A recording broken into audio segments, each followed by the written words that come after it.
My name is Katanya Raby. I am the chairperson of the CTA Citizens Advisory Board. Welcome to this joint meeting between the Citizens Advisory Board and the ADA Board.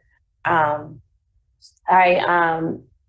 would like to call to order this joint meeting between the two committees. My name is Katanya Raby. I am the chairperson. Actually, we are calling to order at this time just the meeting of the Citizens Advisory Board. Chairperson Raby. Here. Vice Chairperson Rob Johnson. Here. Robert Castaneda. Here. Peter Henderson. Here. Ryan McCrary. Here. Caroline Pavlovic. Here. Tracy Powell. Here. Kirby Scott Vanderwill. Here. Emmanuel Garcia, our student member. Here. Chairperson Raby, we do have a quorum. I will note for the record that Danielle Stanley did RSVP that she would be in attendance, and due to a work commitment is unable to attend in person or remotely. Thank you.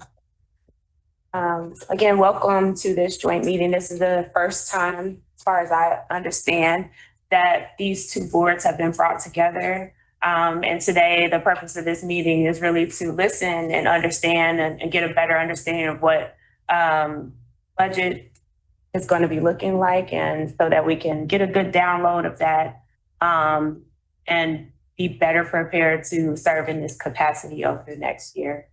So we, like Georgette mentioned, the ADA Advisory Committee will not be speaking at this moment, but I do just want to acknowledge their presence, and they will join us once they have reached quorum.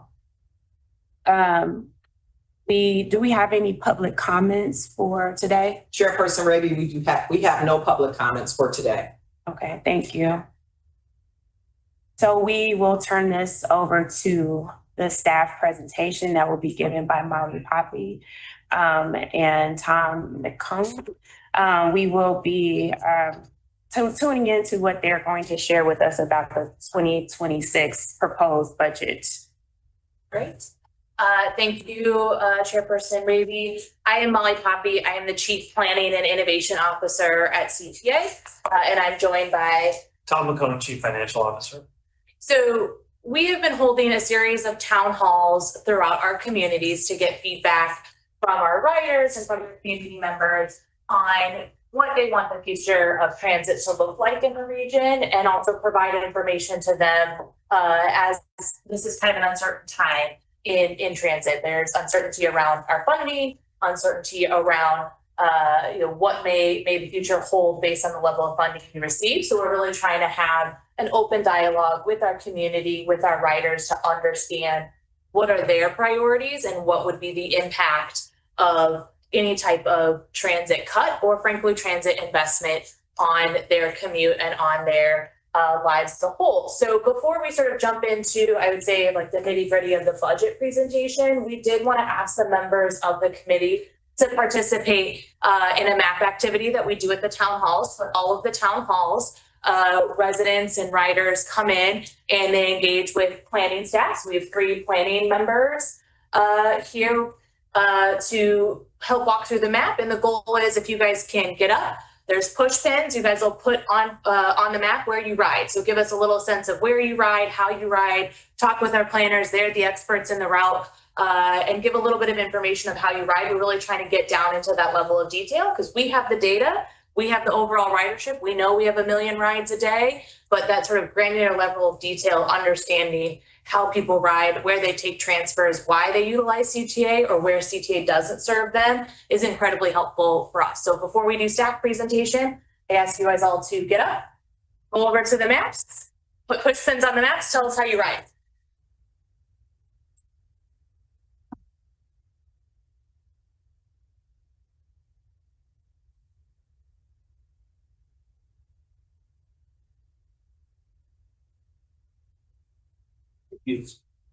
Yeah, I think it's people out there. You go, and then you go see welcome to thing about your ride work to you. Hey, grab one full pin, not just one. Oh, that's cool. We have a full, system map, and then we have the downtown, Hampton version. Oh, yeah. So. Yeah. It's great things here, you traveled to. Yeah, they're the same maps there. You can come on over this way. That's really. People are posting at the This is a big question I have for you. It's like. Front table. You can grab multiple pictures, not just one.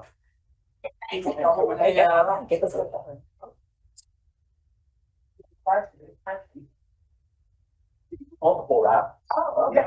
Okay. Anywhere that you ride. It's all the day. Are you? Yes. I'm stressing. Oh, that's not. I'm very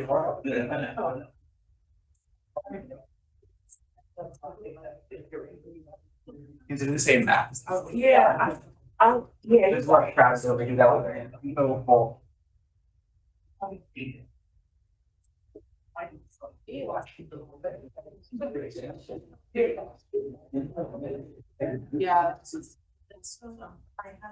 Other.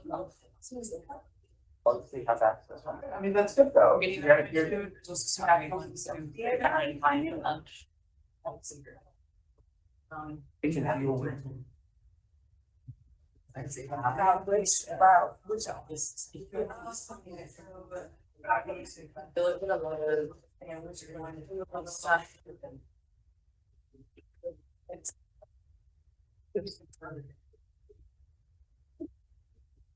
Passengers, more frequency in the bus. That's just.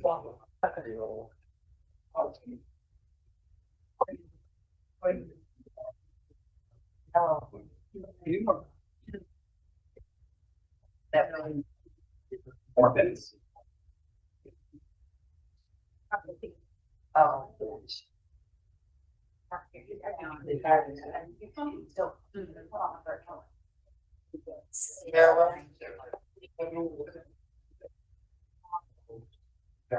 Oh, yeah. Yeah. I have to drive over there because like transit, they don't use transit over there anymore. And. The EDU bills this So, year? yeah. Yeah, you got a favorite? Not safe, so I What is? I don't like to. They've got one that's like a more true expansion of the existing pilot. And then there's one that's back. It's what? Also paid for by the. And they're adding a requirement. It's ADUs everywhere that they have. Stop organizations with a. Oh, yeah. The other one. Okay, yeah. So I think sure to be that I. Which is why I asked, yeah. Form that first go.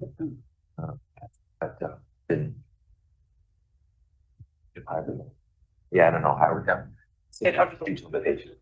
Yes. Yeah. Makes it a lot harder to access the new form of housing. Yeah, I'll have to call my elder. Reporting today. Yes, Thursday. Thursday. We'll wait on this. It's fine. Yeah. Some people, I would say that's the reason being that,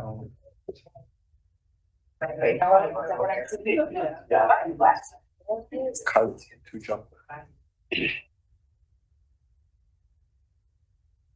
Real, trying to think. Yeah.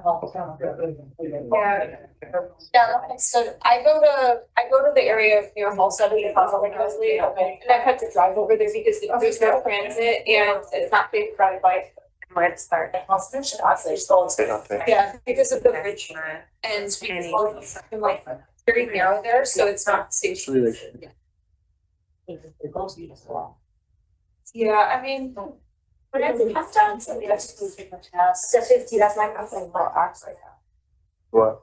there's a lot of bus parking on the per day. Hey. Good. Sunday. Thank you. That made it make sense so much. Yeah. That is such a great idea. So yeah, just all of those things, I guess. Right, everybody's, I think it's where you see that.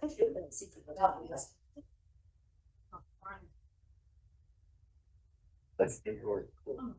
They have, getting on the CT really.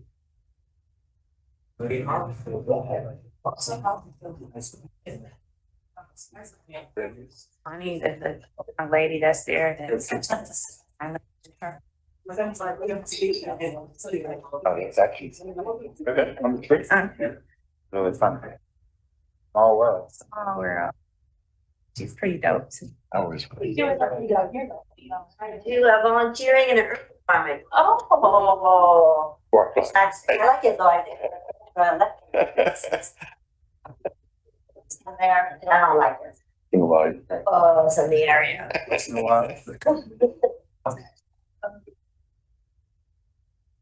These days, seem to be, I don't know if What kind of? it's a perfectly good, a valid issue. It's like as fast as you can, come. So, Next I'm like 30 per an hour late. our economic.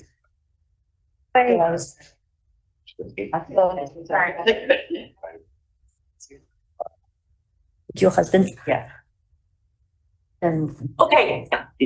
Thank you everyone for participating in the activity. There's a lot of spots I see on the map.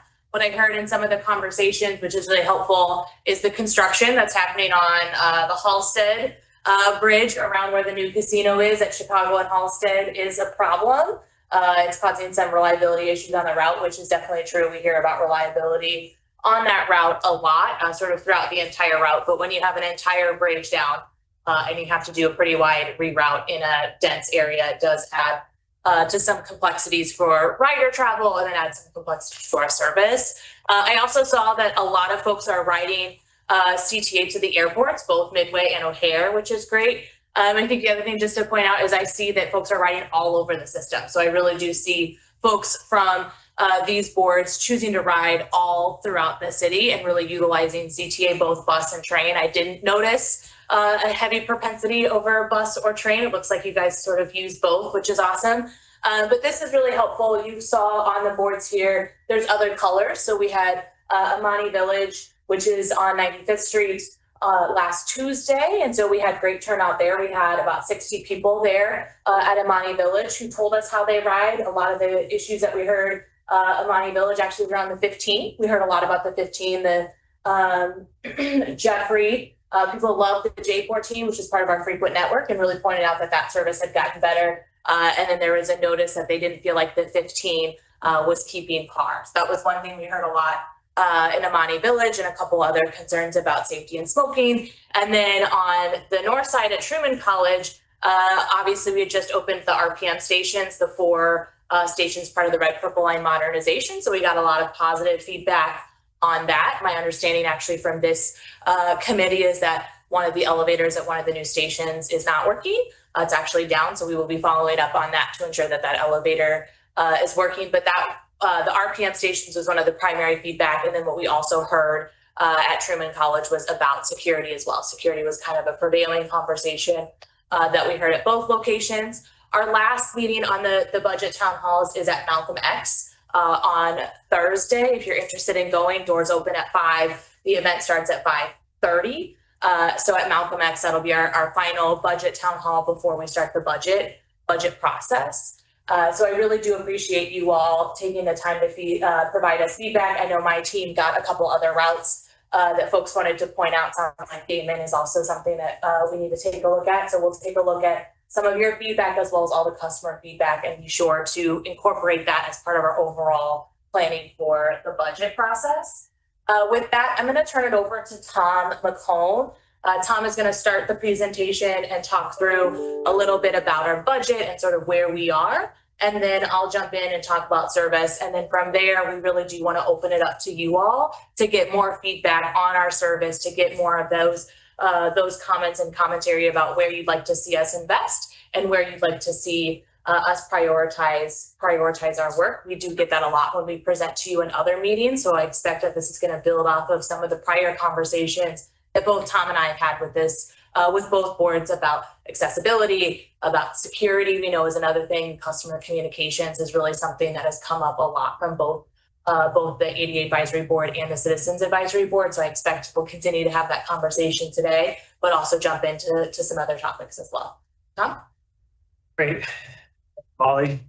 Okay, so again, I'm Tom McCone, Chief Financial Officer, and in the spirit of doing things differently this year, as what this joint committee is also doing, we were actually talking to you a little bit earlier in the budget process. Often we would come to present the budget with a formal public hearing in November after the budget had been released for a couple of weeks for review. Right now, we haven't released our budget yet. So we haven't put those final numbers out there. We haven't put the final information out. We are soliciting input. That's why we're having the town halls. That's why we're having this joint committee session, is to make sure that we're hearing everybody's input as we put together that budget. It is a unique budget year, as you may have heard, right? We are facing some fiscal challenges. And so I think it's an important time for us to be doing things a little bit differently and seeking that input upfront and making sure that we have enough of an opportunity to have the dialogue that we need to as we think about the scenarios that we're facing next year.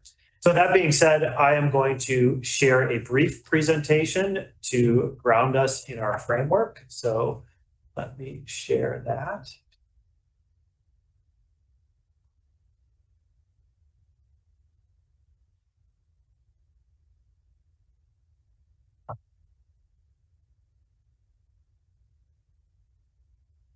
So I'm going to start with the framework that we've adopted, and Acting President Learson will put forward as she describes the budget, which I'm displaying here 4 tiles around the 4 priorities of people, places, performance, and partnerships. Starting on the upper left-hand side, people. So we are a people-centered business. That means our riders, our employees, the communities we serve, focusing on those people. Second, we have places. We operate in a number of different places, not only across all the communities in Chicago, but also 35 adjacent suburbs as well, recognizing that we serve a lot of very diverse and unique places, and that we are part of the fabric of each of those communities. You'll see the picture that's displayed there is the rendering of the new State Lake Station that CDOT is building, and that construction is already begun. The third tile is performance. In the background of that picture, you see what are new real-time digital displays of elevator and escalator outages. You may probably know that we often put these on whiteboards at most of our stations, right? Where we put up the elevators and escalators that are down at the new stations on RPM, those 4 new stations. Lawrence, Argyle, Berwyn, Bryn Mawr, we have new digital displays of that real-time information, highlighting an emphasis on performance, also innovation and adopting new technology. And then partnerships on the bottom there, you can see one of our employees talking to a partner. As you may know, for the past several years, we've invested in outreach to individuals experiencing homelessness across the system. So taking a non-police approach to some folks who are sheltering on our system because they have no place else to go, but that's an important investment we've made, responding not only to customer and rider input, but also the community need that's out there as well. So as we head into the budget, I want to talk about sort of where we are spending money and how we are spending our money. So on this slide, I'm displaying the level of administrative overhead that our expenses represent relative to our overall budget and compared to peer agencies. So on the left-hand side, you can see CTA there has the lowest administrative overhead rate, spending only 11% of our budget relative to overall expenses, where peer agencies like Boston, like LA Metro are spending closer to 20%. That difference between our 11% and the industry average of 19%, that's about $150 million a year that we save by operating more efficiently, much more efficiently than our peer agencies. What that means is then you take that over to the right-hand side is we have very low expenses per rider. So our expenses per rider, which ultimately translates into how much funding we're going to need, are very low relative to the other peers that we have in the industry. So consistently, we see that when we benchmark across any number of metrics, that CTA performs much better than the medium and often better than almost all of our peers when we look at measures of efficiency and how well we're spending dollars. On this page, I'm displaying a breakdown of our overall expenses. So this is using our 2025 budget. I can tell you that our 2026 budget is not going to be much different than this particular pie chart, because almost all the money that we spend is directly going to service. So this pie chart breaks down labor. Labor is 67% of our budget. Fuel, power, materials, everything that it takes to run those buses and trains is 12% of our budget. Our facilities, our back of the house facilities, our employee facilities, additional utilities and other contracts are about 12% of our budget. Our fixed costs with respect to our pension and to our damage reserve, they're 5% of our budget. And then our security expenses are just under 4% of our budget. So going back to that large expense, labor, almost 90% of that expense goes to collectively bargained employees. Almost all of our labor dollars are going directly into service or maintaining the fleet to provide that service. Now, what we're facing is continued expenses, right? So rising expenses. We know that our labor expenses are 2/3 of our budget. Labor expenses are, of course, going to continue to go up over time to deliver the same level of service. You can see this graphically displayed on the chart here, showing 2025, 26, 27, 28, and what that overall trend is in expenses on the yellow line that's at the top. Below that, we have the revenues that are necessary to meet those expenses. We have our ongoing public funding, which is primarily coming from the sales tax, the real estate transfer tax, and then the associated state matches on those funds. We have our fares and system generated revenues in there that's supporting a little bit more than 21% of our overall revenue stream. And then we have our one-time funding. That's our relief funding. That's that COVID relief funding that was made available to us, filling in the rest of the gap there. That's about 1/4 of our overall revenues that are needed to fill that gap between expenses and ongoing revenues that we have available to us. Now that funding goes away next year. So we are using up the remainder of our COVID relief funding. We do have some additional savings this year that will go towards helping to provide some one-time funding to offset some of that funding gap. But the size of that gap is roughly the size of the relief funding that we've been putting in place over the last several years. We, of all the agencies in the country, have extended this funding the longest. So you may hear cities like San Francisco, like Philadelphia, DC, New York, who talked about the fiscal cliffs that they were facing. Some of them were able to resolve them. Some of them have yet to resolve them in an ongoing way. They have all faced that cliff sooner than we have. So because we have been efficient, because we have been diligent about how we have been programming that funding, we have made it last longer than almost any other region in the country. Next year, we do run out of that funding. So we face a cliff that is about 1/4 of our budget. We will have some funding available to make sure that we don't hit that fiscal cliff on January 1st. It's going to be looking more like mid-year of next year, but then it's a relatively significant cliff, which means that we have to look towards ways in which we can reduce those expenses if no other funding is made available to us. With that, I'll turn it over to Molly to talk about where those expenses are. Thanks, Tom. This is Molly Copley again. So we have 2 pictures here. There is an image of our overall system-wide map showing the entire breadth of our system. And then we have a zoomed in version just of downtown where we have a dense set of our service. 96% of Chicagoans do live within a short distance of a CTA bus stop or train station. That short distance is defined as about a half mile distance, sometimes a little bit shorter than that. When we think about our service and what we think about when we start to ask for funding and ask for overall support for service out of the budget, we think about what's the coverage. So where are routes located? What streets are they on?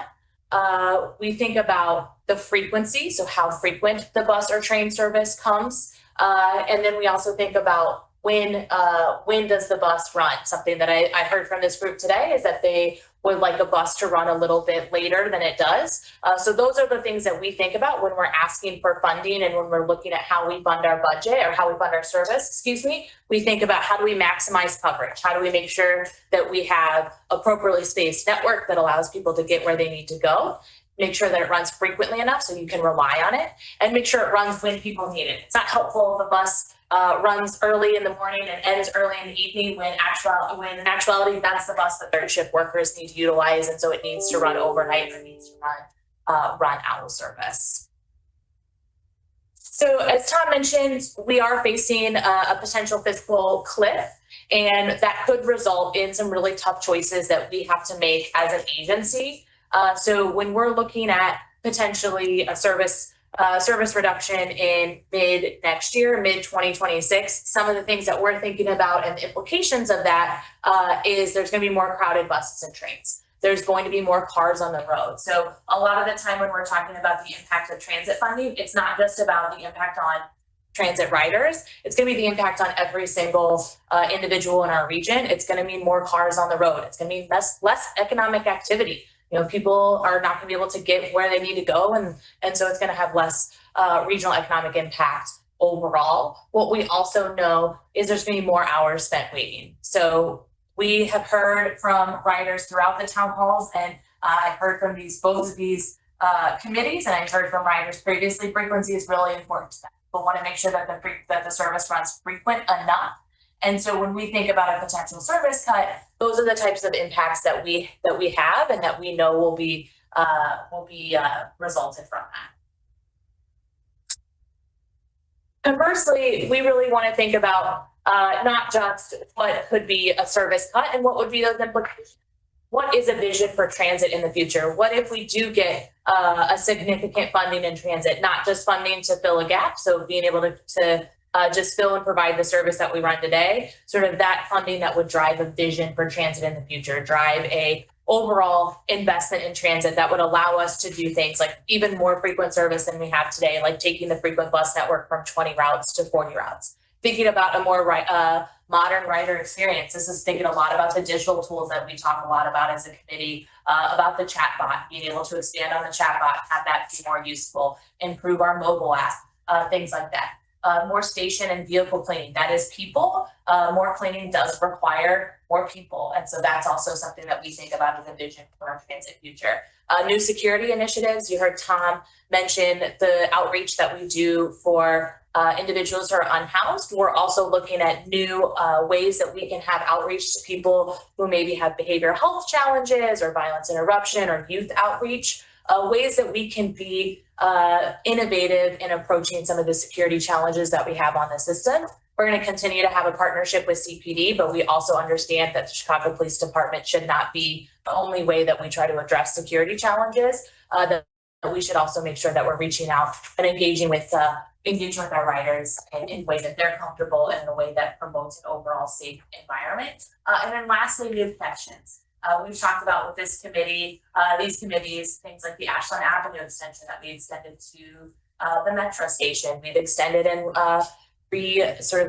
reallocated, rejiggered the Pulaski route. So now the Pulaski 53 runs all the way to Daly College and Ford City, providing that continuous connection all along the west side from the north side all the way to 79th Street. So those are the things that we think about. There's this sort of transit sort of desert death spiral, if you will, that you hear a lot of it called. If we don't get funding and we have to make cuts, that is what our city could look like: less economic output, more crowding, more waiting for buses.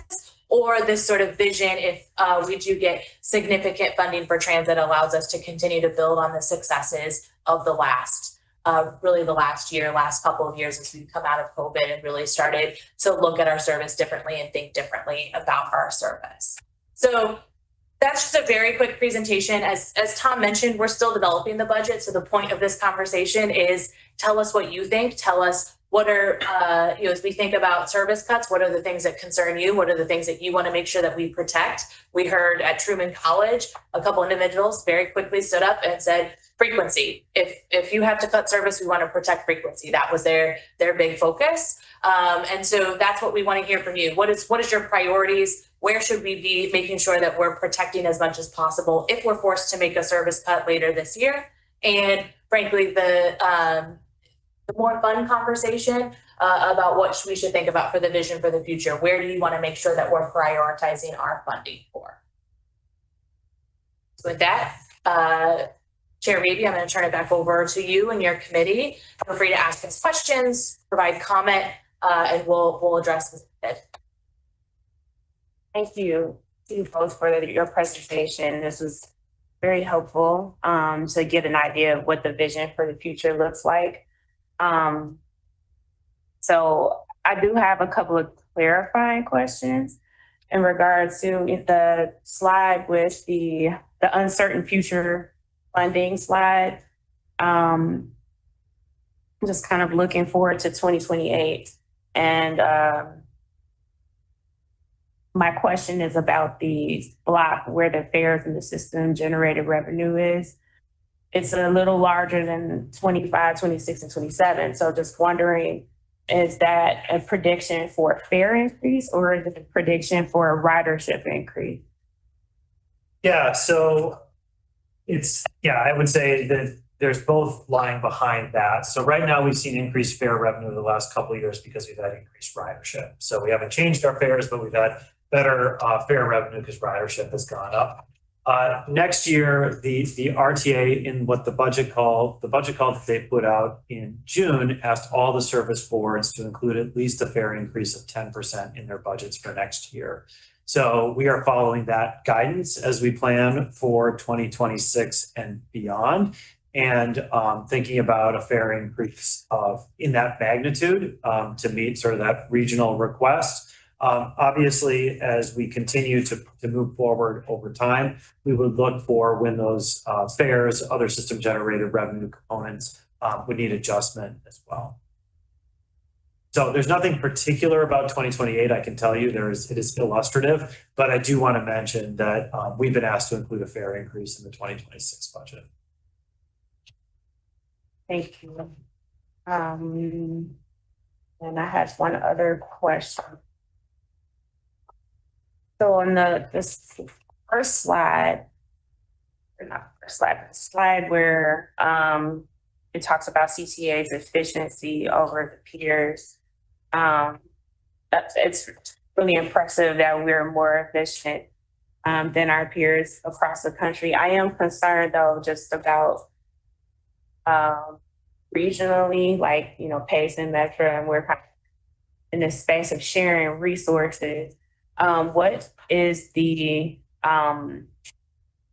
joint efforts to kind of like create efficiency across the whole,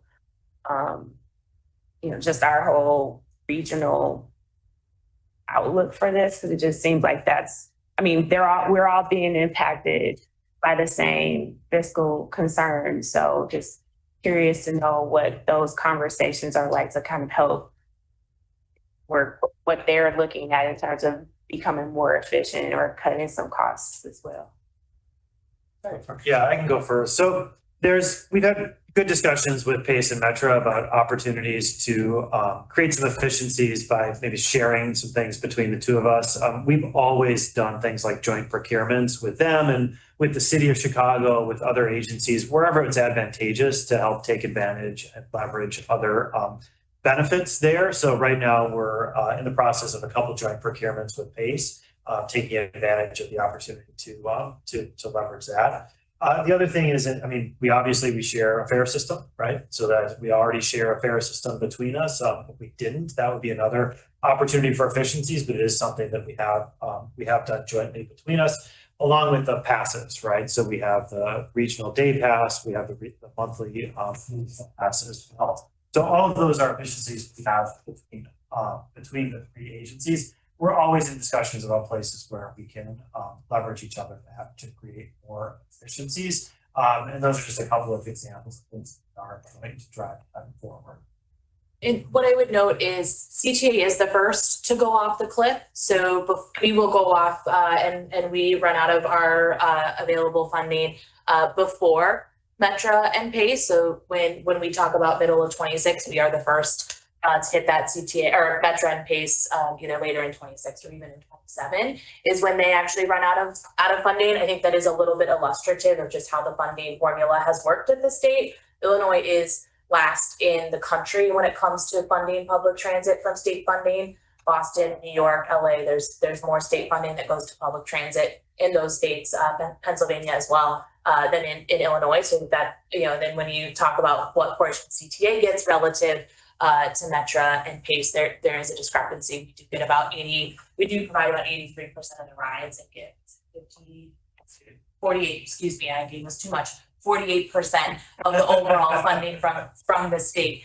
So that is just sort of indicative of when we talk about how efficient we are as an administrative. That is both we are efficient, and it is within Tom's DNA and the agency's DNA to make sure that we are efficient. But we're also have to be efficient. We also have to prioritize network productivity and making sure that the routes that we have are very productive from a ridership perspective, not necessarily a revenue perspective, but a ridership perspective. We have to maximize that productivity to ensure that we can maintain our efficiencies. As part of that sort of network and thinking about network productivity, one of the areas that we've been talking a lot with PACE about is where we have bus service that is they're overlapping or works together, and thinking about how we can align better with PACE on those services. So that is one area that we started to talk about. PACE has a bus revision, CTA has bus vision. And so we are working together to see where are some of those areas that there's ridership and that there's overlapping routes, and we can try to create some efficiencies there. That's one. We also are talking on the Converse side with Metra, thinking about what their span of service is relative to our span of service. So Metra, they have a frequency of a train, maybe every half hour, sometimes every hour. And obviously we have bus service and rail service more frequently, but sometimes our spans don't directly line up. Sometimes, maybe their last train is at 11:10 and our last bus is at 11. So we're trying to make sure that we can line up and better address those spans of service. Those are just quirks that change over time, right? We all make little tweaks to our schedules all the time, and we do work together and provide our schedules to each other, but we're taking a further deep dive into that. Also looking at if we do know that a train is coming, and I'm just going to use at 11:45, let's make sure we have a bus coming at 11:47, not have a bus come at 11:42 and then another one come at 12:02. We do try to think through. We're also looking at some of those areas. So those are areas where we're thinking about efficiencies and thinking about those connection points. This is, as Tom mentioned, we do have fares and we do have the shared fare system. And so making sure that we can continue to maximize those efficiencies and then create some efficiencies and maximize the connections between the services. And one more question. As far as potential service cuts are concerned, are there any areas that could completely lose their service? At this point, we're still going through all of the analysis. And so I don't want to say that there isn't an area that may not lose some service. And it depends on how you define completely lose their service, right? We may say that I'm going to use the route that in front of me. I ride I'm a 134 rider. I also have the 143, 156, right? All come through there. Maybe one of those routes stops running. Is that completely lose the service, or is there overlapping? So I don't want to give a specific and say for certain. What we are looking at doing is we are trying to understand how people are utilizing the system, where we have sort of overlapping service, if you will. So where do we have corresponding service of maybe there's a train that someone can take versus a bus or vice versa, and trying to look at that so we can try to create the right balance of coverage and frequency. So that's really what we're thinking about, but we have not made any determination on specifically what may be the routes or frequency or anything like that that would be eliminated. But what I will say is the amount of funding gap that we are experiencing, there is not going to be a community that is spared, right? So the level of cuts that we are going to be forced to make will impact every community, every neighborhood in the city, and every street will become more crowded and more packed. If you thought the traffic was bad, now it will get worse if we are forced to make a service cut. Thank you. You have suggested that we present to you. 1 second, Sure. Kirby, and for the other members of the city, if you could just raise your hand I'm behind you. Just so we can acknowledge you, and also if you could state your name before you ask your question. Kirby Scott Vanderweel. You mentioned the cuts, and the cuts could be dramatic across every place, which then says to me that to decrease the impact on those cuts means the technology that is in the hand of the end user needs to become more accurate. I'd love to see that accuracy. I personally use the Ventra app to figure out the bus schedules, and it's fairly accurate. But every now and then it's not. And just to dig on that, do you find, is it the real-time reporting or the schedule that you see is inaccurate? Real time. Okay. Like the ghost bus, Yep. okay. Tracy Powell. Hello, my name is Tracy Powell. My question is, I was looking at your bar chart here and it shows where you guys, I think you kind of mentioned that you're very efficient when it comes down to admin. Is this kind of like you have to say that we're not going to consider any type of administration cuts to close the gap? No, it's just, this is more illustrative that when you put $1 in, it goes to service, right? We have the least amount of administrative overhead, but we would look at least proportionate cuts to the administrative side of things as well, since we savings that we think that are cost reductions from service. So everything is on the table. There's certain non-labor fixed costs that we couldn't touch, but other than that, we would look at proportionate or better cuts from the administrative side.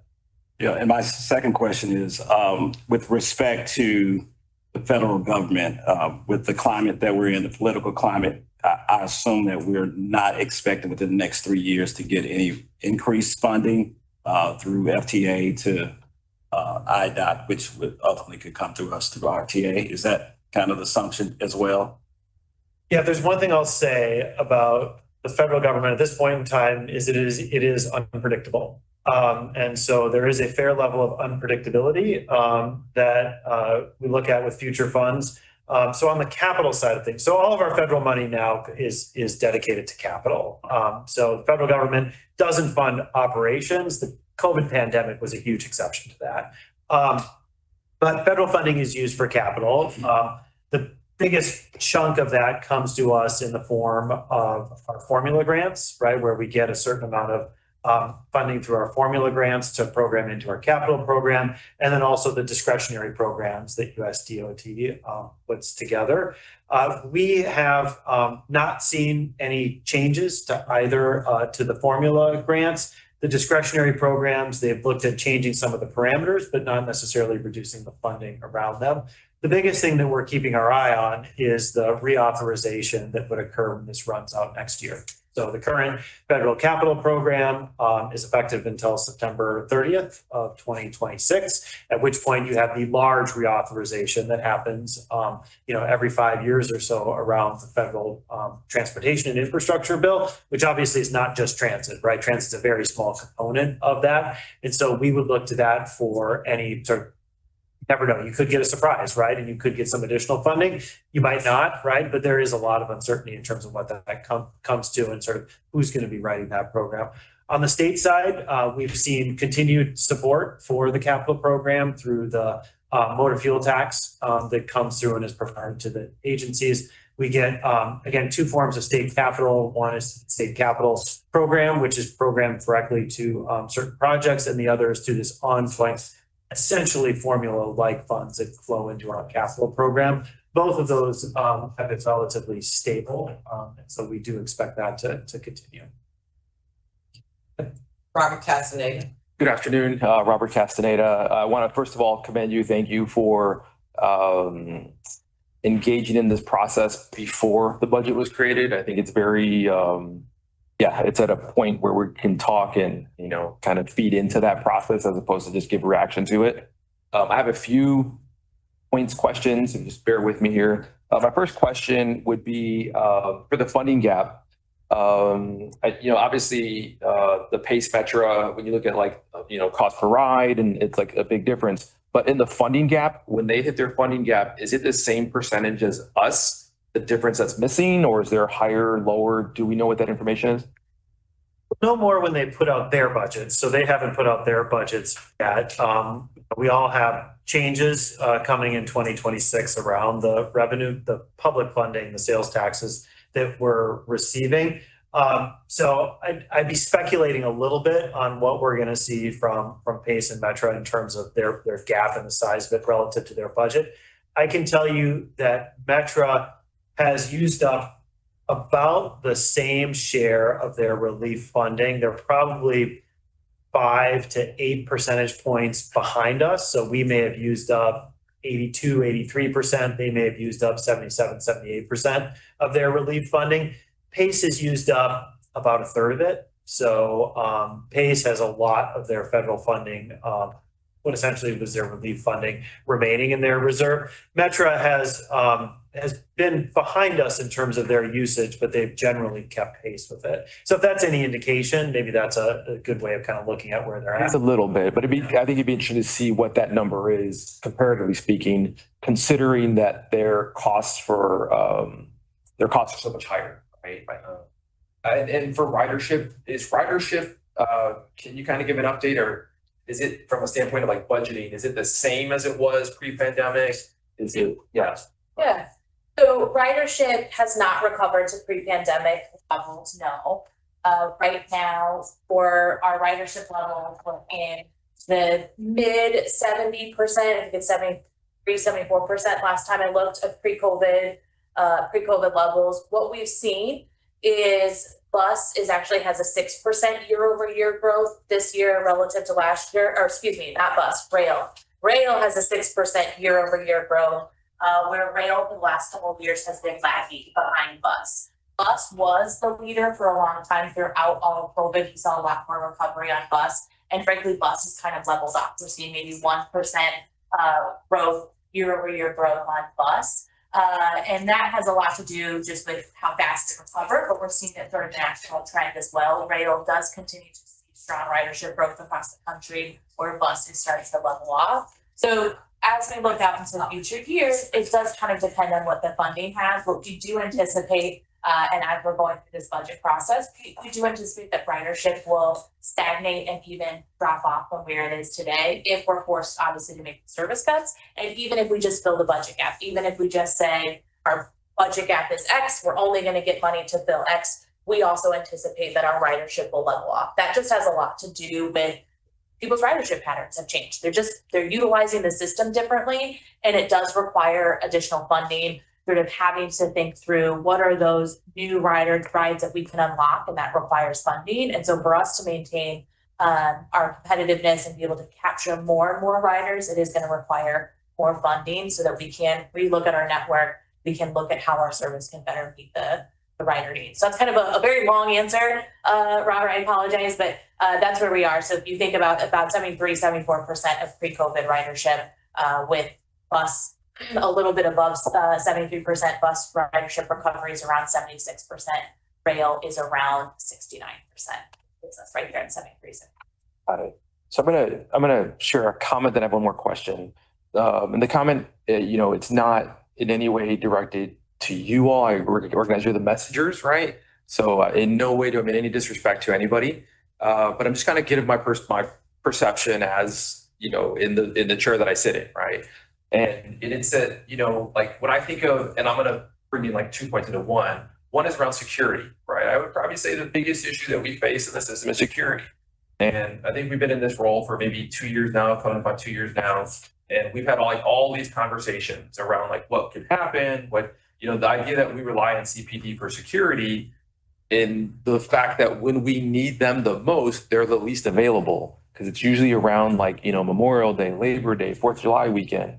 And so they're not, they have their hands full already.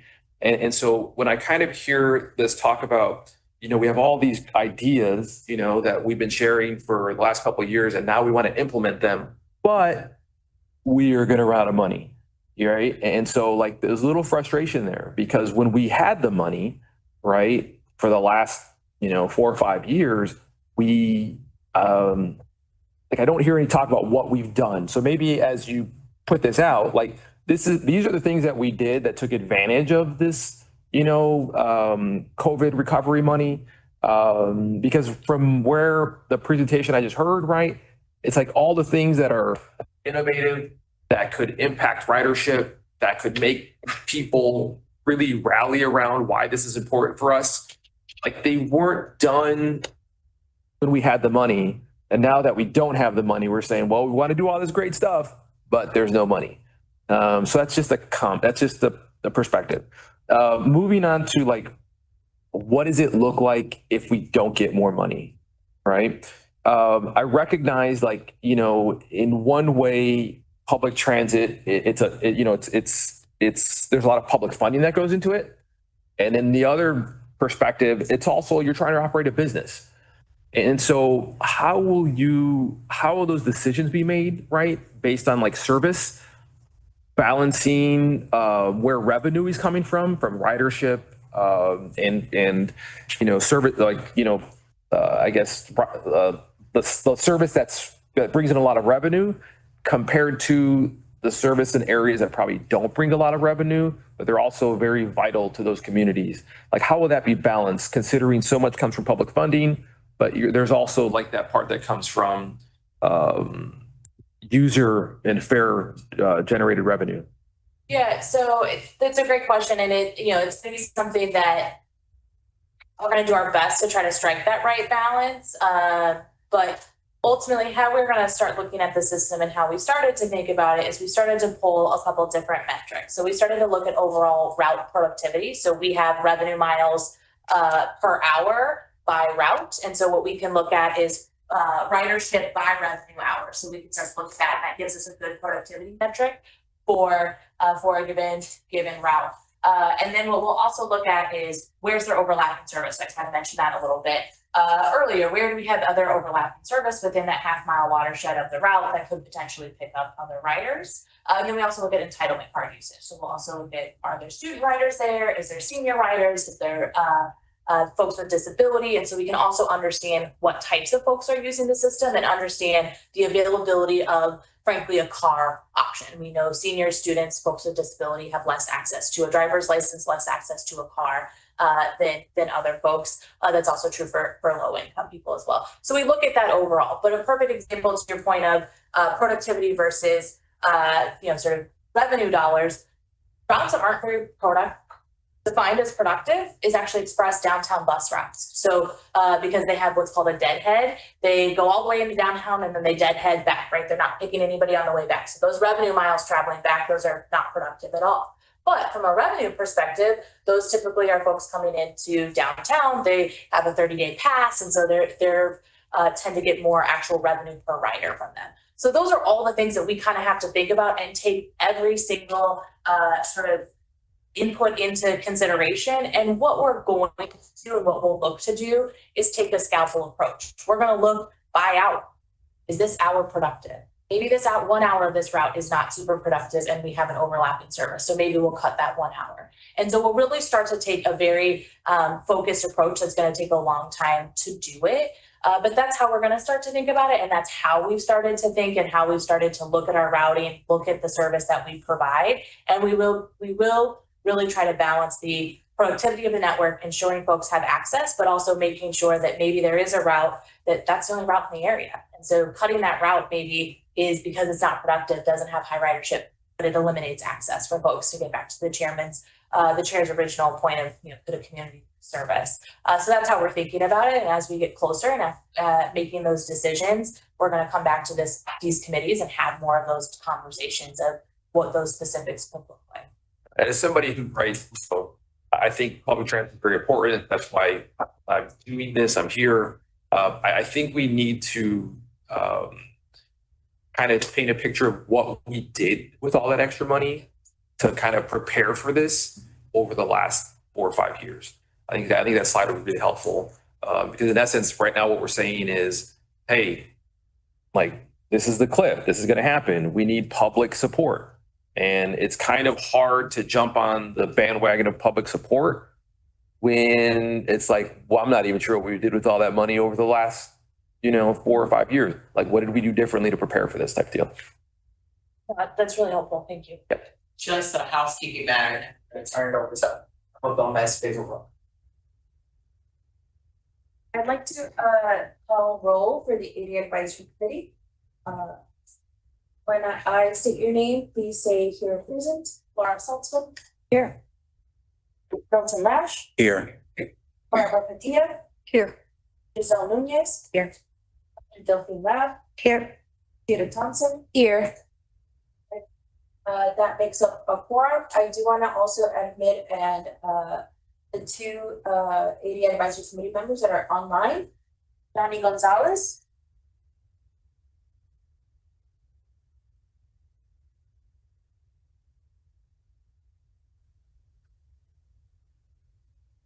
Sarah Luna. Here. Sarah.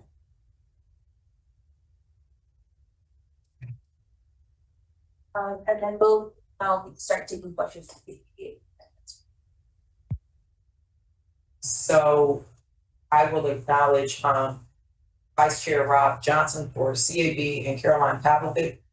And also Irma will be acknowledging ADA advisory persons. I guess it would also be great to hear from the ADA chair, Laura Saltzman, who's been sitting and listening the entire time. So if we can have Laura first, Rob and Caroline. Good morning and officially. Morning, my name is Laura Saltzman. I am the chairperson of the CTA ADA Advisory Committee. I guess I call to order the CTA ADA Advisory Committee side of this at 12:04 p.m. Very much appreciate, much like Chair Raby, you guys scheduling this joint committee. I think, as you are aware, transit is extremely important for people with disabilities. Any kind of possible cuts will disproportionately affect the community, as I'm sure other folks from this committee will share. So I appreciate getting some of these specifics and talking about what may happen for these cuts and the presentation. I have some questions, but I can wait. Chairperson Saltzman, if you could ask your question, that was great. Great. I do want to ask how, and I know we're still working through some of these specifics, but roughly, if you have a sense of how many stations or routes we have without funding. We're still working through the budget numbers, so we'd have to have final numbers for me to say what we anticipate the cuts to look like. What I would say is back in the spring when we started talking about this, we anticipate about a 40% service cut was what we talked about in spring of 2020, spring of 25. So that was, I think we had over 50 bus routes. And there were multiple rail lines that would be impacted as well. Again, that was in spring of 25. We've been going through a budget process now, looking at efficiencies, obviously the fare revenue that Tom talked about. And then there's also been additional sales tax revenue that has come from online sales. So that all kind of creates this sort of ongoing motion and ongoing churn of what our full budget gap would look like. What I would say is in spring of 25, we presented 40% is what we anticipated. We do anticipate that number to be coming down, but that is what publicly is out there and what we've sort of bookended as the potential worst case scenario. I appreciate the focus on not cutting, on trying to keep service areas from being cut. For folks who are not aware, ADA paratransit is based on fixed route service. So if you cut service to an entire area, that means people with disabilities will really be without any transit options. I do wonder, would it be fair to say, if we are further cutting transit, and as long as those areas are still available for people who have paratransit or who use Rap and Tap, which are facing cuts right now, be fair to say that these cuts would put more pressure on those systems, which are much more expensive rides. And so in some ways, it would create very, very expensive rides on the paratransit side. So I do think that's fair to say that is a consideration to be made with these budgets. I think that's fair. I think that's what we've seen today with the Rap and Tap program specifically. What we do know is that individuals with accessibility entitlement cards, so folks that are disabled and are a free ride or reduced ride card, they have come back to the system, the fixed route service, less than we saw pre-COVID. They're actually more around the 50% of pre-COVID rides for folks with disabilities. So I think just even showing what's happening today with how we notice that the fixed route service is not meeting their needs, and that if we are further cutting back fixed route service, I do anticipate that will put more pressure, not just on RAP and TAP, it'll put more pressure on paratransit, it'll put more pressure on all the other services as well. And maybe a last one before I'll let other folks. Does CTA get revenue of vehicles ticketed in the bus lanes? We do not currently know. We're working through a pilot program with the city in order to issue violations for individuals parked in a bus stop, parked in a bus lane, or parked in a bike lane. So we anticipate that program going live next month at so the city has already gone live, but with the ticket revenue right now, the city does maintain all of that ticket revenue. And interesting. And with it, is there any way to estimate the cost, whether it's bus lanes or say somewhere where CTA would like to have bus lanes, of the costs of just like cars being in the way at traffic? Yeah, so we've been looking at how the impact of speeds of bus and what happens and what that sort of overall cost of slowing down our service. What we know is for every 1 mile per hour that our buses sort of on average are slowed down, that costs 80 million more each year in additional service hours. We need more operators, all of that. So just by comparison, 80 million, that's roughly the cost of the current frequent network that we have. So the 20 route frequent network that we went live this year, which was part of having these available COVID dollars. To Robert's point about what we've done with the money, the frequent network was one sort of key point that we did with that money, with investing in 10 minutes or better service on a 20 route network across the system. And that cost is roughly about $80 million. So you think of every mile per hour, our buses are slowed down across the system on a network-wide basis, that's about $80 million. And what I would say is our buses have been slowed down by about 1 mile over the last decade, just with increased traffic, more bike lanes, more pedestrian investments, more cars on the road, more people parking in bus stops and bus lanes. That has slowed us down. We are about 1 mile per hour slower today than we were about 10 years ago. I lied. One more question. How much time would you say these departments are having to spend on prospective cuts, and how much time would you have to spend in October if funding is not resolved in October? Like, what percentage of staff time would have to be spent on that rather than looking at new innovations or just the day-to-day work? My entire scheduling and service planning team, which is about 20 people, they will entirely have to pivot to cuts. There will be no way that for them to do anything else besides focus on the cuts. We do what's called a pick. We release schedules. We'll do sort of the bare minimum that we have to do with the picks that happen quarterly, and all 20 of my staff is going to be pivoted over to looking at service cuts and how we implement it, because as I mentioned, we're going to take a scalpel approach. We could do something very quick and just sort of say, cut this route, cut this route, cut this route, and call it a day. And that's not our focus. Our focus is, if we're forced to do this, it is our responsibility to have the least amount of impact on the riders. That is what we are experts in. That is what my team is, frankly, the best in the business at. And so we will then spend all of our time doing that. So what I would say, Chair, is, the Department of Planning and Innovation turns into the Department of Planning Cuts. And there is no more planning and there is no more innovation coming out of my team.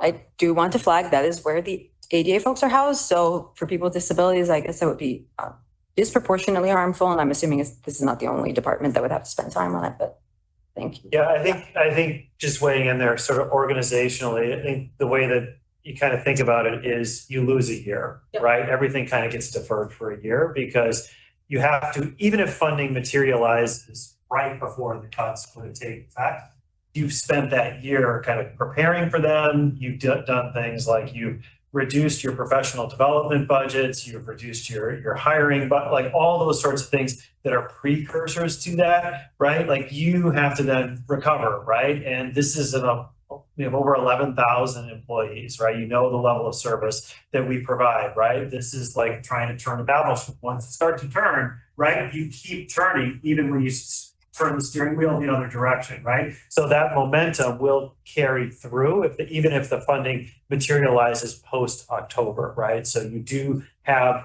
some sunk costs and you lose that timing. So I think a good way to think about it is you kind of just lose a year. So you just defer everything. The folks? Robert Johnson. Thank you for the presentation. Very helpful. I've got a couple questions. I apologize in advance. There's sort of a through line here. I can't quite find it yet. So yeah. Just at the very outset so that I understand, this is kind of the new element to this budget process, coming in and talking to us ahead of time. The actual budget itself is on track currently. Is that accurate? Yeah, so the budget's on track. Timeline wise, I mean. So just a little bit about the timeline. Statutorily, we have to submit our board approved budget by November 15th. So the board has to approve the budget by November 15th. Now that cascades a bunch of deadlines before then because we have to have it out for public review. We have to have a formal public hearing. So that means by mid-October, we need to release our budget book. So last year, it was October 11th. We're looking at about the same time frame this year. Now, I didn't note it in the presentation, but we are preparing multiple scenarios in that. So we have what you might consider our business as usual scenario, where we assume that the funding is there to provide the level of service that we would normally provide. So that would be one scenario. The second, obviously, would be that we only have the funding that we know we're going to have, right? Which is the cliff scenario that we talked about. And then the third thing that's going to be in our budget is kind of what does expansion look like? So if we are able to generate additional funding to support the services that we think, quite frankly, that the community needs and deserves, right? This is what that investment would deliver. So that's definitely different this year. We're certainly putting a lot of time and effort into those multiple scenarios, but those would all be released as part of the budget. And then the board would be considering at this point, the one that has no additional funding in it. But if there was additional funding provided in October, right, the board could consider that business as usual case. Got it. Thank you.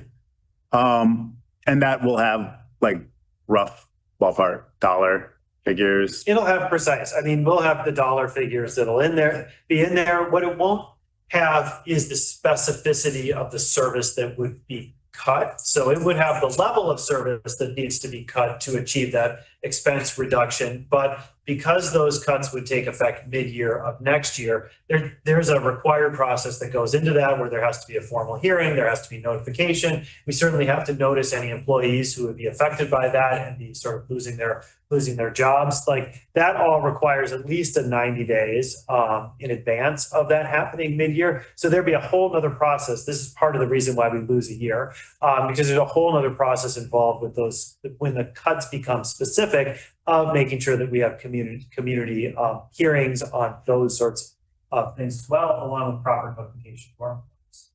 Yeah.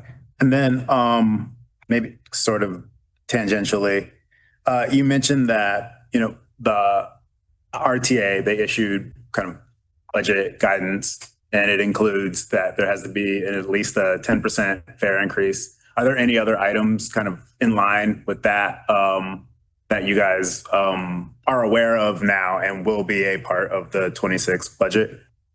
So there's a level of efficiencies that they asked for as part of that as well. So earlier this year, we submitted both to the RTA and to the legislature a set of committed efficiencies to help address the budget gap.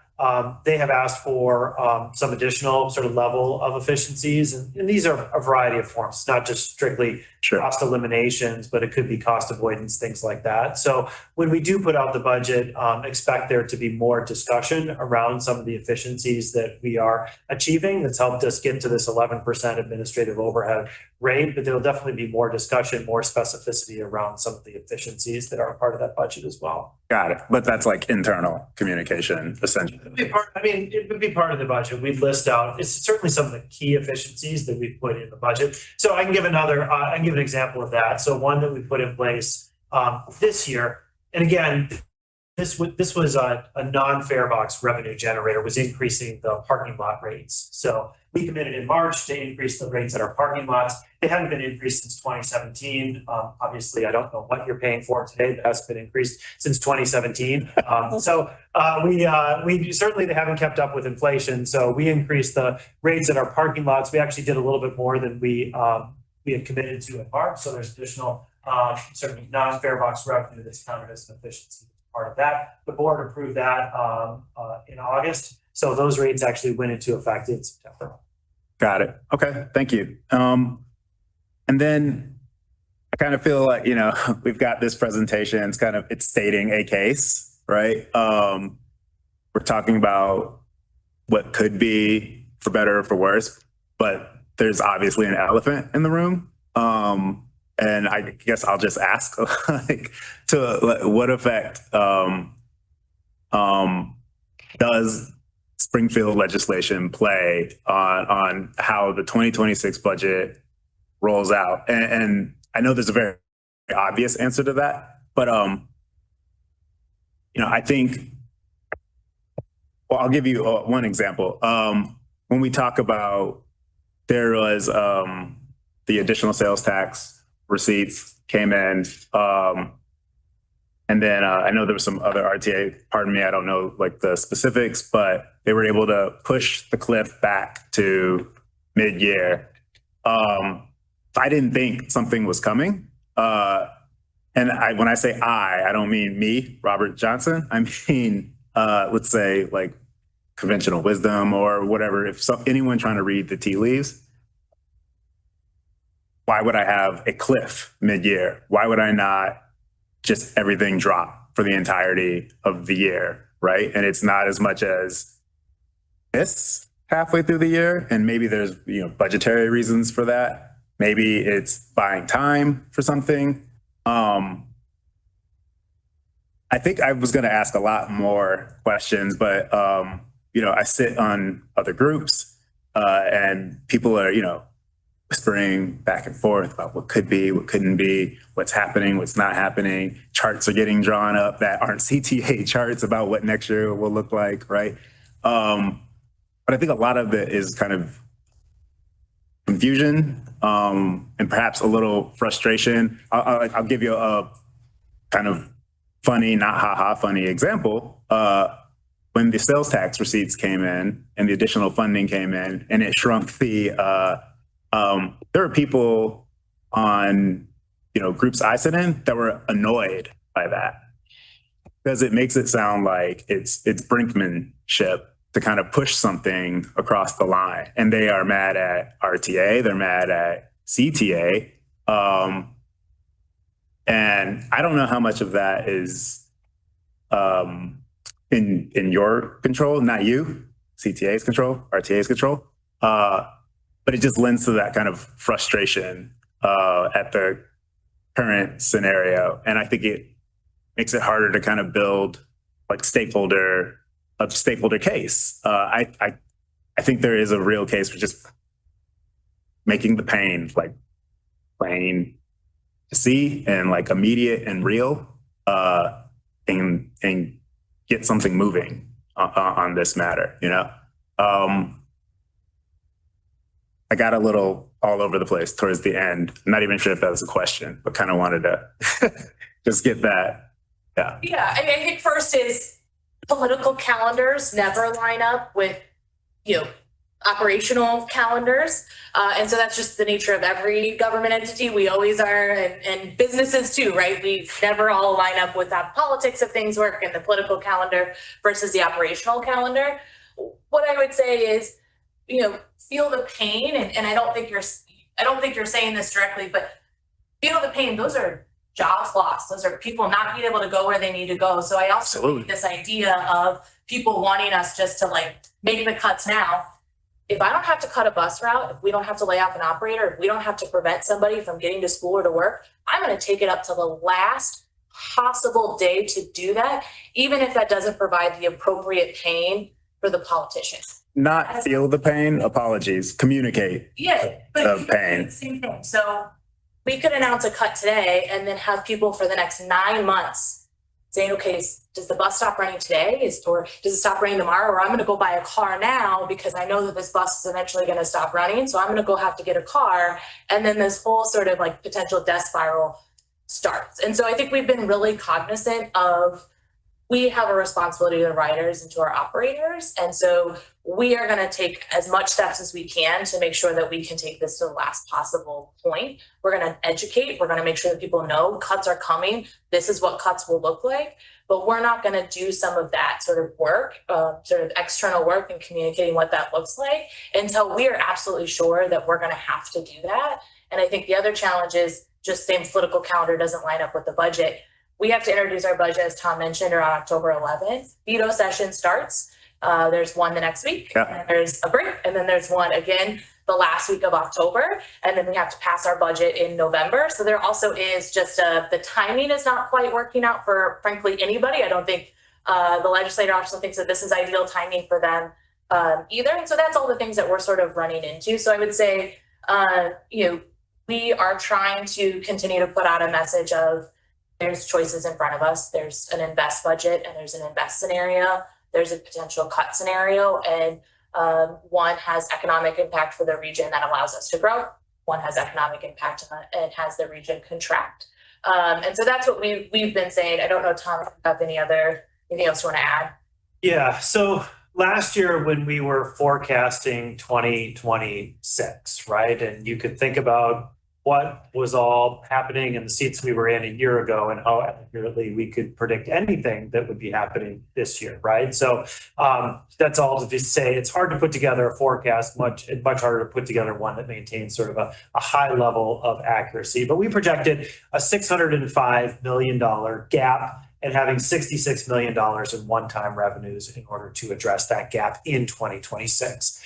Those numbers we know are being updated because we've got some additional sales tax revenue both this year that can carry over into next year and then structurally that are part of next year. It's not huge, right? But RTA's put out the numbers. It's a little bit more than $100 million, right? Which does make a difference. And the difference that it makes is in reducing a little bit the size of that cliff, but more importantly, reducing the timing of it. It moves it to mid-year, whereas it would have been the first couple of months of 2026 previously. So again, to Molly's point, it doesn't always line up with everybody's calendars, but one thing we've been doing is we've been watching very carefully what's happened in other cities. So we've seen what's happened in Philadelphia. We've been watching what's happening in San Francisco.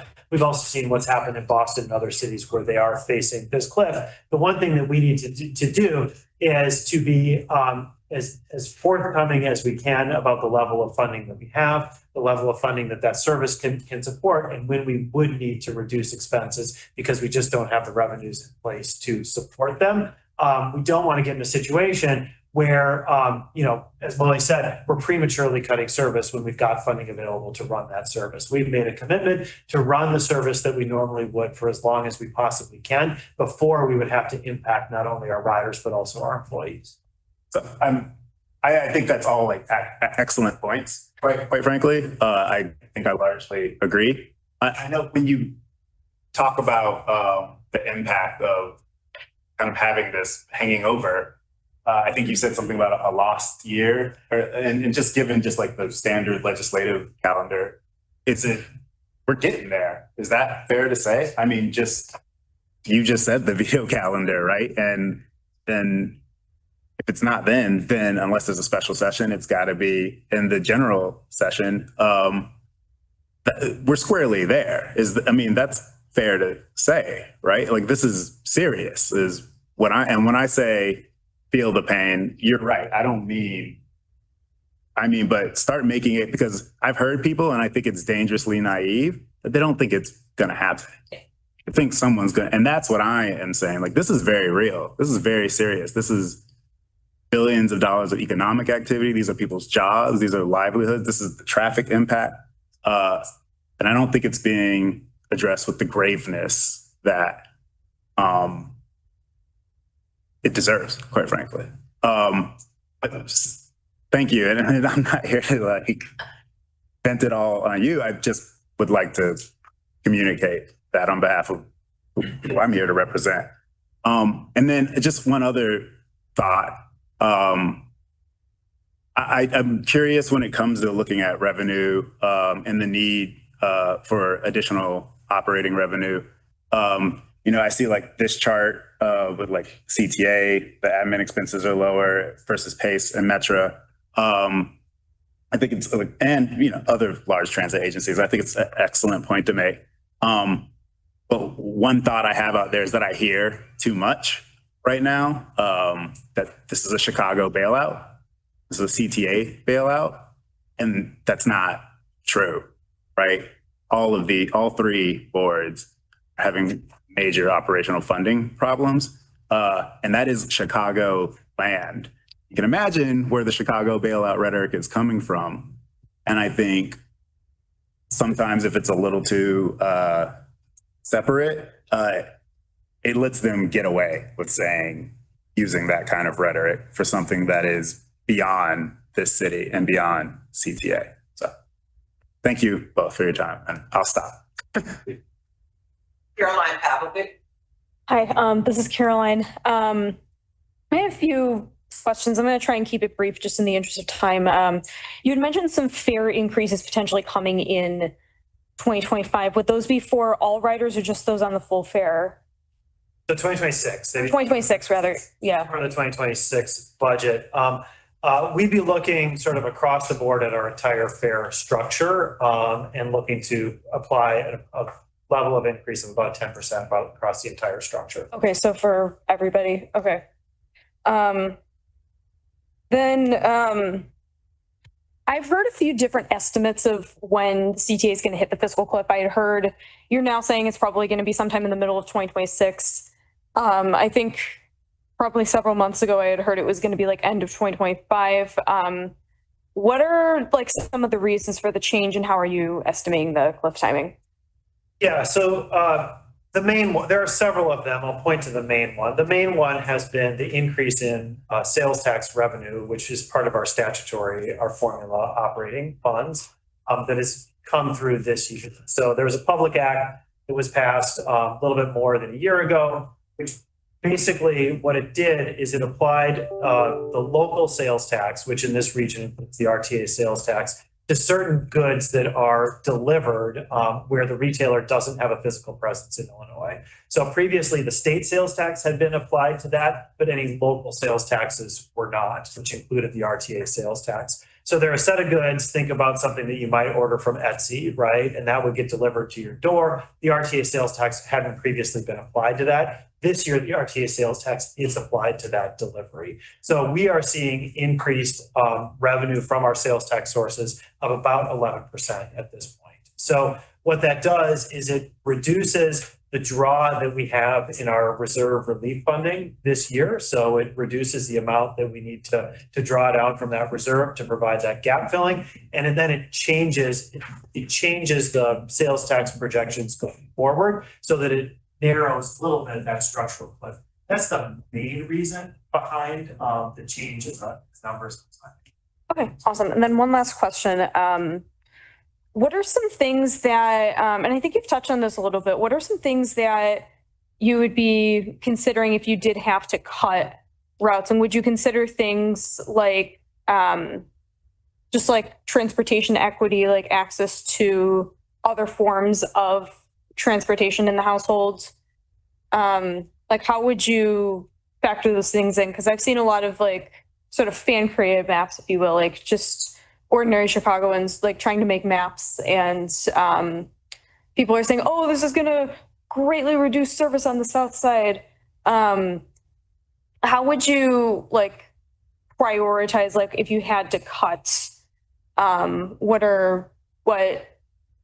metrics would you use to kind of spread those out and also make sure that people who depend on transit the most can retain access as much as possible? Yeah, so I'd go back to, we'll look at the productivity by revenue hour, and this is a ridership number. This is not a revenue number. So we have a lot of routes that have high ridership, and they may be high ridership of students or people on free ride or reduced. So we look at overall productivity per revenue hour. We look at coverage. So what we know as well is we know that there's some service that has overlapping service. I'll just continue to pick on my route, the 134. I also have the 156 and 143. That's south of my bus stop. That's good overlapping service because there's high density and we're going to a high density area. We look at those first. Those are all things that we would look at. And then we'll also just look at overall entitlement card usage. That's the student that's reduced, that is free ride for senior and disabled. And then we'd also look at car ownership. So we also know where, which zip codes have high car ownership, which zip codes have low car ownership. So those are all things we'll look at. As part of the coverage, when we look at coverage, I'm not just talking about CTA coverage. There's PACE coverage, like on the 95, for example, we have PACE services on the 95, and so is CTA service on the 95. It provides different locations, right? There's different destinations for both of those, but it provides good coverage in the dense areas. So we would also look at where is their PACE service, where is their Metro service, and how can we also overlap and align with those services as well to leverage their service to make sure we provide that good coverage.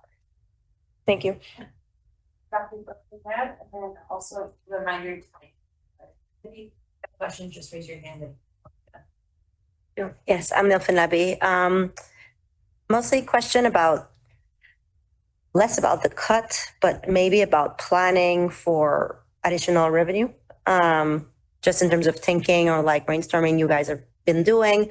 And I was thinking mostly like and maybe it's not possible, but the funds that have been used for the RPM, the rideshare tax that was added. And I felt when I read about it, I thought it was really innovative that like a CTA because you're talking about how traffic increase and we know that ride sharing and Uber is a big contributor to that thing. And how is it possible to extend this kind of revenue making that is produced by car? I know, yeah, might not be always well received, but if there's an argument on it, like what's the possibility around that? What is So I'll start by saying we're not a taxing body. Yeah. We don't levy taxes. And I know. So the revenues we get are from other taxing Yeah. bodies. We levy those taxes, but certainly take the point from a policy perspective, right? That a policy like that does make sense. I think other taxing bodies have, expenses that they need to deal with too. So sometimes we end up in that competitive sphere. And Molly, if you want to talk specifically a little bit more about. So for the ground, it's a ground transportation tax is what's taxed on rideshare. Are you talking about the ground transportation tax that was applied a couple years ago that went to Fast Tracks? It didn't go to RPM, it went to Fast. Okay. It went to Fast Tracks. In a weird twist of fate, I was actually on the other side of that, at the city side, implementing that tax and giving the money to CTA. So everything comes full circle, I guess. It was 16 million that was allocated to CTA, and we were using it for slow zone repairs across the system. When the COVID-19 pandemic hit and the city, to Tom's point, went under its own budgetary pressures, we no longer received that 16 million in ground transportation tax. So I do think that was an innovative way at the time for the city to fund transit and fund CTA and make a specific investment in Fast Tracks, and then also went to some security investments as well. And so I think as we continue to look at how we're going to fund CTA, we want to support the legislators, support our other taxing bodies on what makes sense for them and what sort of competing interests that we know are out there. But obviously, taxes that have that sort of synergy with transit, I think make a lot of sense. But again, we're sort of leaving that up to what is the legislator and what are the other taxing bodies, since we are not the taxing body. That makes total sense. So just thinking of the point made about the support from riders that CTA needs and how that can like be used in your argument of like having people behind you as an organization.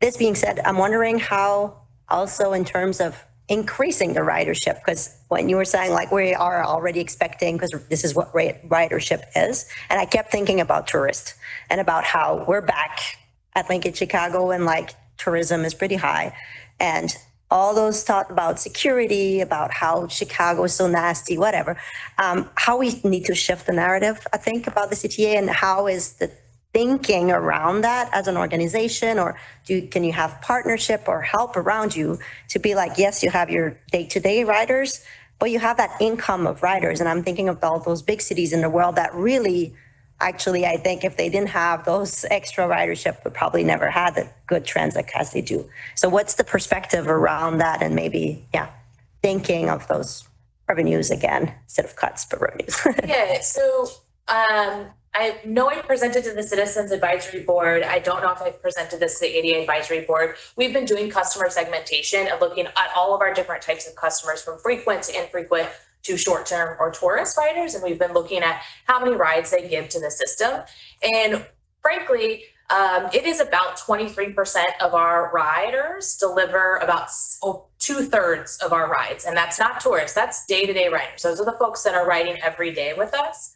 And what we know is actually short-term riders, they give us a lot of rides over a short period of time, but they're not a large growth of our overall rides. So as we think about it, we want to make sure we capture all the tourists. We sort of like, when you're landing in O'Hare, you're going to take the blue line, or Midway, you're going to take the blue line, and then we're going to get you when you get to your hotel. We're going to make sure you get to your hotel. So we really look how to maximize those rides from those tourists.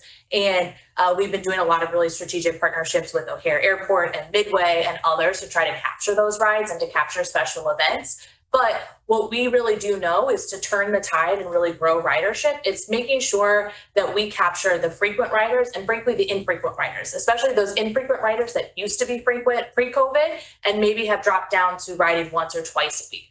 We really want to see how can we push them up to 3 or 4 rides. And that goes into the security investments that we talk about. That goes into how else they're riding. So maybe they're not going into the office 5 days a week, but making sure that we're capturing the grocery store trip, the special event trip, all of those. And so that's when we start talking about the frequent network or some of those other investments. A lot of people were used to taking transit to get to work in the AM and PM peak, and they don't necessarily think about transit on the weekends or think about transit in the day. And what we did with the frequent network is say it's 10 minutes all day. Just walk out to your bus stop, stand there, the bus is going to be there. And what we've noticed is like on the 60 Blue Island, that's having double-digit ridership growth compared to last year. It has a 16% ridership growth. The J14 has an 8% ridership growth with adding that service. And so those are really the ways that we're turning the needle. So we're definitely going to continue to target those special event and tourist riders, but where we've really focused as a team and as an agency is thinking about those frequent riders and infrequent, and how do we make sure those big chunks of riders, we're capturing all those rides, and especially those infrequent, making sure that we're sort of tipping them from infrequent to frequent. And that leads to my last question really well, about that frequency of service in terms of cuts. Are you also considering maybe shortening the routes, knowing that there's some sections of maybe that bus route that is actually, I don't know, the riders that get to the train station or whatever, and how this can stay frequent because you're shortening, like, is that also in your plan? Yeah, so we have what's called short turns. I'm not going to do a whole planning, service planning and scheduling, but we have what's called short turns. And so we do have sections of our routes. So like Halsted route, for example, in the busiest and most dense section of Halsted, we have 147 trips per day. So that's about from 40th Street up to about Madison, so sort of through downtown. That's where we have 147 trips. And then as you get further out, we have less trips. And it goes all the way down to like 118 total trips per day in sort of the outlying communities. And then I would go back to Caroline's point of the folks that live in the outlying communities. That's oftentimes not our highest income riders, right? Those are typically our lower income riders that are priced out of the most dense areas of the city, because we do know we have some density issues in the city where, you know, north side is very dense, the south and west side are not as dense. And so as we think about service and as we think about investments, we are going to look at short term. We are going to look to maximize for where there is that density, but then there is that for sure trade-off of maybe we still have a route that is running, but it's now 20 or 30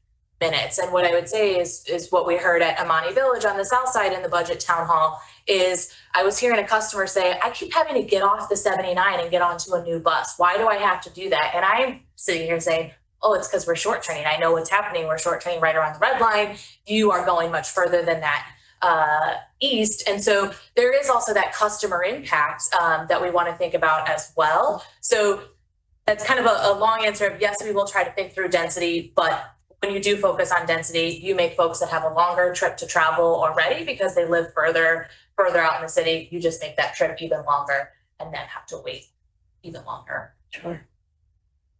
Ryan McCray. Oh, thank you. Hi, I'm Ryan McCray on the Citizens Advisory Board. I wanted to start kind of by saying thank you to CTA, because this summer to me has really felt like a summer of transit abundance. I think I waited once more than 10 minutes for any bus or rail in the city. It's supposed to. Uh, A frequent network route. It can only be 10 minutes. yeah. And it's like my parents toured Chicago just a couple weeks ago, and it was amazing. It felt like the city that was supposed to be pre-pandemic, right? And then you go into the data, it turns out our rail operator numbers returned to the pre-pandemic count. I think it's absolutely showing in our service. And it's going to break my heart to see that lost next summer, if that happens. I do also want to say I appreciate the language you've been using about a scalpel to service, knowing that we can minimize damage to riders by being very specific at the detailed level.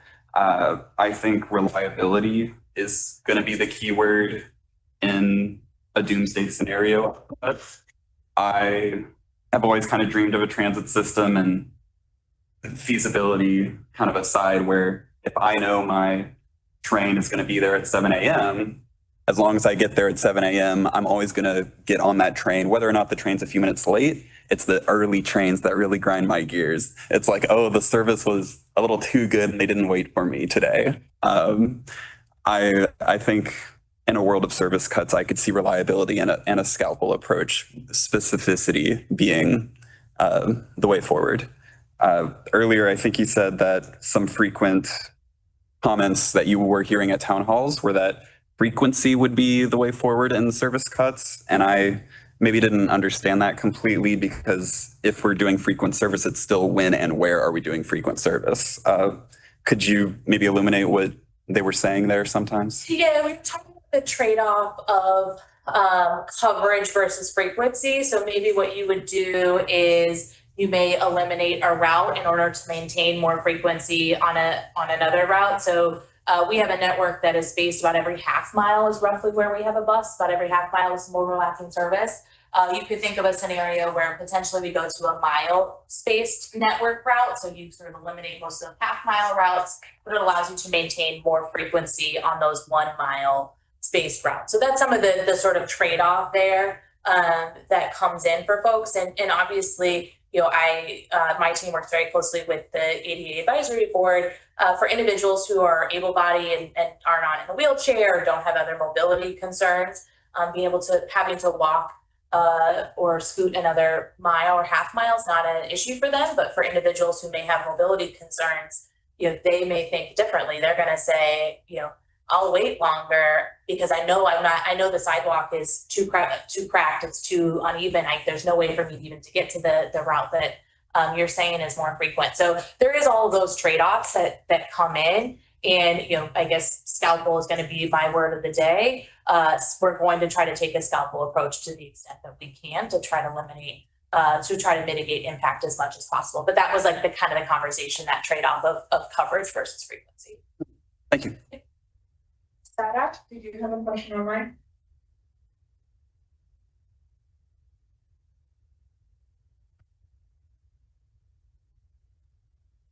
No, I believe, but the questions I have had been addressed by other people. Laura? So one, I do want to note that, and I understand like looking at agencies like a business, but I do think while budget needs to be taken into account, I appreciate the focus on looking at service because, you know, like this is a service, right? We do not ask the fire department to run like a business. We just do, you know, it costs money. Just wanted to make that comment, but I am curious if, you know, I know the CTA has a working group with CDOT, but if CTA can work with CDOT and with PACE to look at places where accessible stops may offload pressure from paratransit, and if it can make that argument, I realize CTA cannot make, you guys are not responsible for making the stops accessible, for clearing path of travel, but if you can highlight those areas, and some of that is going to be in conversation with the community, and you can say this will, you know, make it cheaper overall for the system. I think that there are advocates and there are people who are happy to make that argument then for the agencies, but it would be helpful to have that data and to, you know, push whether it's at the city level or at the state level to say this will save you money, but we need to make these improvements. The other, it's not just accessible stops, but I will say also like service and frequency. If it's places where there are so many people on the bus or the train, like if you're a wheelchair user, you just can't get on. And that's like, that is an ongoing, that, that's a problem. Or like, I have a bad back. There's just an extent to which I cannot be squished on the train. And that is something I take into account. And I have, I'm not a mobility user. I have many more options, but like, that's a reality. So just I'm wondering if that conversation can be had and with IDOT as well. Yeah, I definitely think it makes sense. As you know, this is maybe a little bit more for the Citizens Advisory Board. So we have funding through CDOT. We are able to make 100 bus stops a year fully ADA accessible. So our buses are fully accessible. Our bus stops are not. About 1,000 of our 11,000 bus stops have some type of limited accessibility. Some are fully inaccessible. Others have some different challenges with, to Chair Saltzman's point, cracks in the sidewalk or unavailability of sidewalk. So I think what we can think about is we have dedicated funding for those 100 bus stops. We can try to prioritize those overlapping bus stops with PACE and see where we have overlapping bus stops with PACE and try to make sure that those are some that we prioritize for accessibility. Evanston is a good example, which would bring IDOT into it, where CTA and PACE both have service, and that's a flag stop system in some areas. So those are not accessible, but we can also look for some of those other areas where there's overlapping needs for PACE and CTA and apply those dollars there.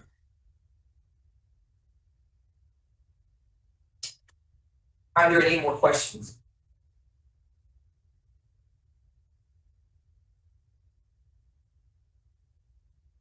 Great.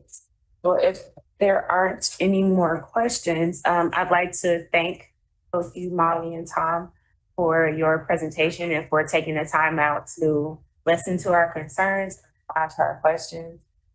This was really great, super helpful, and we look forward to seeing what comes out in October. I do just want to also say, from, since we are representing in this capacity, if there's ways that we can be supportive, just kind of going back to the vice chair's remarks around, what's going on downstate and the, what's needed to kind of like help them to better understand what's happening. And also just the way that our system is isolated to Chicago when it's a driver for the entire state, helping to change that narrative. If there's a way that we can be helpful in that, we want to be able to do that. So, I don't know what that looks like, but we welcome more conversation and opportunities to be part of the support around that.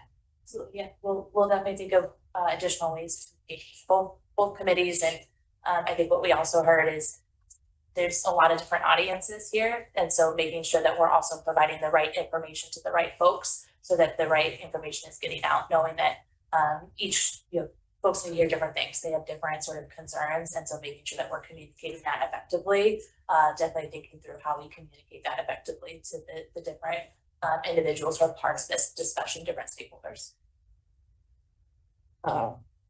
And I guess I would echo what Chair Raby said, and that, we really appreciate the increased communication with the town halls.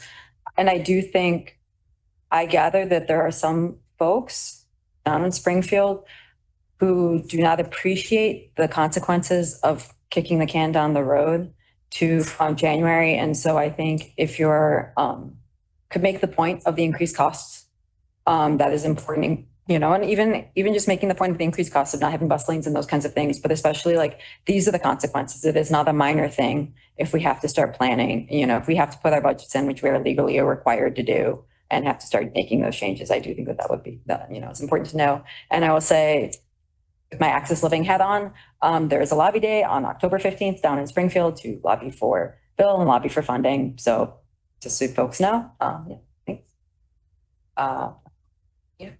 So with that, thank you everyone for your time today. I will looking for a motion to adjourn. To adjourn. Thank you, everyone. It's been moved by Peter Castaneda, seconded by, Rob Castaneda, seconded by Peter Henderson, that CAB meeting be moved to adjourn, or the CAB portion of the joint meeting be moved to adjourn. Yeah. Or the entire meeting is moved to adjourn. Looks like a roll call vote of CAB. Chairperson Raby? Yes. Rob Johnson, Yes. Rob Castaneda, Yes. Peter Henderson. Yes. Brian McCray, Yes. Caroline Pavlik, Yes. Tracy Fowler. Yes. Kirby Scott Vanderbilt. Yes. The motion passes. Move to adjourn? I second. Barbara seconded. So moved and Barbara second. Can I get a motion to adjourn? Yeah, that's why I moved to adjourn, yes. Okay. Yes. Sophie, Yes. Data, Yes. Sarasota. Yes.